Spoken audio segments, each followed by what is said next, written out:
कभी कभी ऐसा लगता है ना कि कोई बस घूरे जा रहा है। बड़ी अजीब सी मतलब अनकंफर्टेबल सी फीलिंग होती है ना। तो चलिए, आज मेट्रो की एक ऐसी ही कहानी में उतरते हैं, एक ऐसी डरावनी कहानी जो सच में सोचने पे मजबूर कर देगी। तो कहानी कुछ यूं शुरू होती है। एक लड़की है जो देर रात को मेट्रो से जा रही है। सोचिए जरा, माहौल एकदम शांत, डिब्बा भी लगभग खाली सा है, और बस यहीं से डर का असली सफर शुरू होता है। तो कहानी का पहला हिस्सा है एक बेचैन करने वाली नजर। और यकीन मानिए, ये सिर्फ एक नजर नहीं थी, इसके पीछे एक खौफ छिपा था। तो सीन कुछ ऐसा है, देर रात की मेट्रो है, ज्यादा लोग हैं नहीं, और एक अजीब सा डरावना सन्नाटा पसरा हुआ है। और इसी माहौल में हमारी कहानी की लड़की को यह एहसास होता है कि वो अकेली नहीं है। और यहीं पे एक अजीब सी चीज हो रही थी।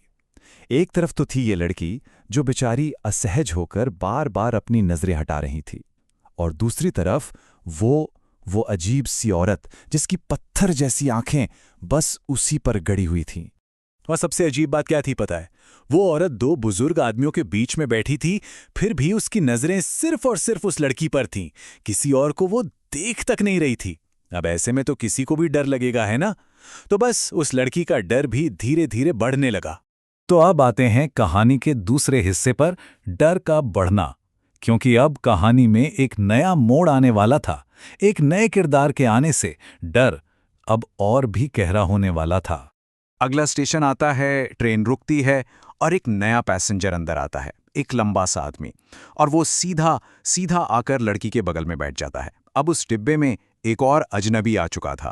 पर उस घूरने वाली औरत का क्या रिएक्शन था? कुछ भी नहीं, जीरो। उसने उस नए आदमी को जैसे देखा ही नहीं, पूरी तरह से इग्नोर कर दिया। उसकी नजरें अभी भी बस उस लड़की पर ही जमी हुई थी।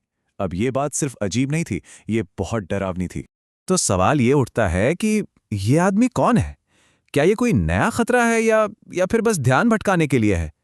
बेचारी लड़की अब दो अजनबियों के बीच फंसी हुई थी। और अब आता है कहानी का तीसरा हिस्सा। अचानक हुआ एक्शन।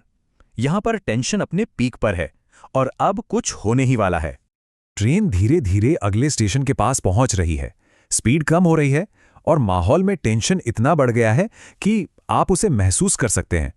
लड़की बस किसी भी तरह इस ट्रेन से उतरना चाहती है।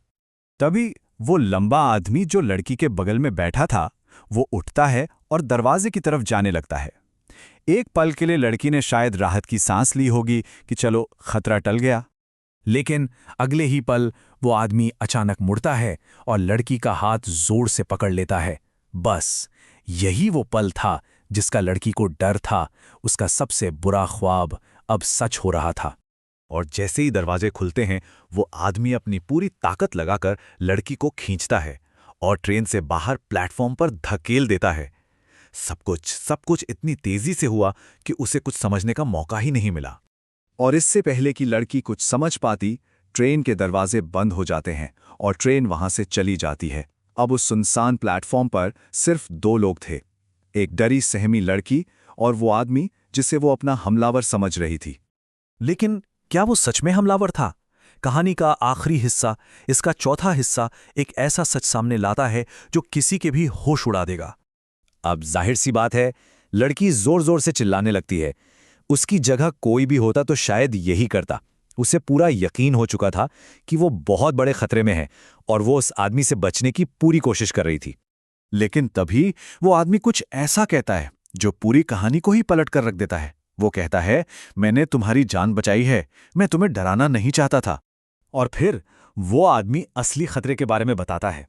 वो कहता है, वो औरत जो तुम्हें घूर रही थी, वो असल में मर चुकी थी, और उसके दोनों तरफ जो आदमी बैठे थे वो बस उसकी लाश को संभाले हुए थे ताकि किसी को शक न हो। तो ये कहानी हमें एक बहुत ही परेशान करने वाले सवाल के साथ छोड़ जाती है। अगली बार जब कोई किसी को इस तरह अजीब तरह से घूरे, तो क्या उसे नजरअंदाज कर पाना उतना आसान होगा? ये कहानी हमें सिखाती है कि कभी-कभी जो खतरा सामने दिख रहा होता है, असली खतरा उससे कहीं ज्यादा छिपा हुआ और भयानक हो सकता है।